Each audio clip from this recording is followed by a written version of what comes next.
بسم اللہ الرحمن الرحیم۔ سورہ یوسف مکی ہے اور اس میں 111 آیتیں اور 12 رکوع ہیں۔ شروع اللہ کے نام سے جو سب پر مہربان ہے، بہت مہربان ہے۔ الف لام را، یہ اس کتاب کی آیتیں ہیں جو حق واضح کرنے والی ہیں۔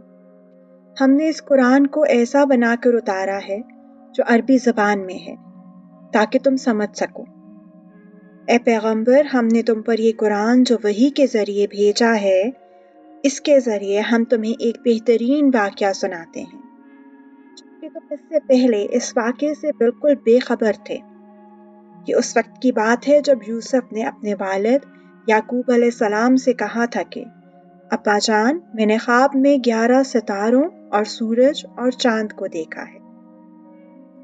میں نے دیکھا ہے کہ یہ سب مجھے سجدہ کر رہے ہیں۔ انہوں نے کہا، بیٹا، اپنا یہ خواب بھائیوں کو نہ بتانا، کہیں ایسا نہ ہو کہ وہ تمہارے لیے کوئی سازش تیار کریں، کیونکہ شیطان انسان کا کھلا دشمن ہے۔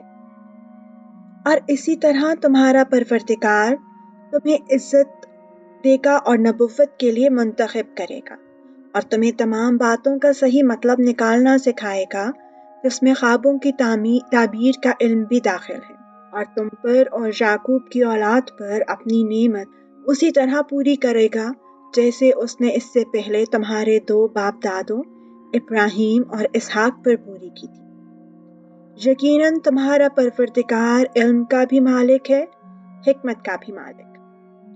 حقیقت یہ ہے کہ جو لوگ تم سے یہ واقعہ پوچھ رہے ہیں، ان کے لیے یوسف اور ان کے بھائیوں کے حالات میں بڑی نشانیاں ہیں۔ یہ اس وقت کا واقعہ ہے جب یوسف کے ان سوتیلے بھائیوں نے آپس میں کہا تھا کہ یقینی طور پر ہمارے والد کو ہمارے مقابلے میں یوسف اور اس کے حقیقی بھائی بنیامین سے زیادہ محبت ہے، حالانکہ ہم ان کے لیے ایک مضبوط جتھا بنے ہوئے ہیں۔ ہمیں یقین ہے کہ ہمارے والد کسی کھلی غلط فہمی میں مبتلا ہیں۔ اب اس کا حل یہ ہے کہ یوسف کو قتل ہی کر ڈالو یا اسے کسی اور سرزمین میں پھینکاؤ، تاکہ تمہارے والد کی ساری توجہ خالص تمہاری طرف ہو جائے، اور یہ سب کرنے کے بعد پھر توبہ کر کے نیک بن جائے۔ انہی میں سے ایک کہنے والے نے کہا، یوسف کو قتل تو نہ کرو، البتہ اگر تمہیں کچھ کرنا ہی ہے تو اسے کسی اندھے کنویں میں پھینکاؤ تاکہ کوئی قافلہ اسے اٹھا کر لے جائے۔ چنانچہ ان بھائیوں نے اپنے والد سے کہا کہ ابا، یہ آپ کو کیا ہو گیا ہے کہ آپ یوسف کے معاملے میں ہم پر اطمینان نہیں کرتے؟ حالانکہ اس میں کوئی شک نہیں ہونا چاہیے کہ ہم اس کے پکے خیر خواہ ہیں۔ کل آپ اسے ہمارے ساتھ تفریح کے لیے بھیج دیجیے تاکہ وہ کھائے پیے اور کچھ کھیل کود لے، اور یقین رکھیے کہ ہم اس کی پوری حفاظت کریں گے۔ یعقوب نے کہا، تم اسے لے جاؤ گے تو مجھے اس کی جدائی کا غم ہوگا، اور مجھے یہ اندیشہ بھی ہے کہ کسی وقت جب تم اس کی طرف سے غافل ہو تو کوئی بھیڑیا اسے کھا نہ جائے۔ وہ بولے، ہم ایک مضبوط جتھے کی شکل میں ہیں، اگر پھر بھی بھیڑیا اسے کھا جائے تو ہم تو بالکل ہی گئے گزرے ہوئے۔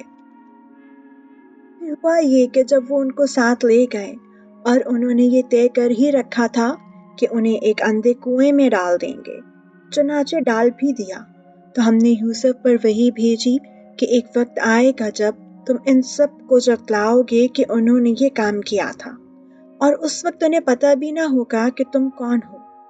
اور رات کو وہ سب اپنے باپ کے پاس روتے ہوئے پہنچ گئے، کہنے لگے، ابا جی، یقین جانیے ہم دوڑنے کا مقابلہ کرنے چلے گئے تھے اور ہم نے یوسف کو اپنے سامان کے پاس چھوڑ دیا تھا، اتنے میں ایک بھیڑیا اسے کھا گیا، اور آپ ہماری بات کا یقین نہیں کریں گے چاہے ہم کتنے ہی سچے۔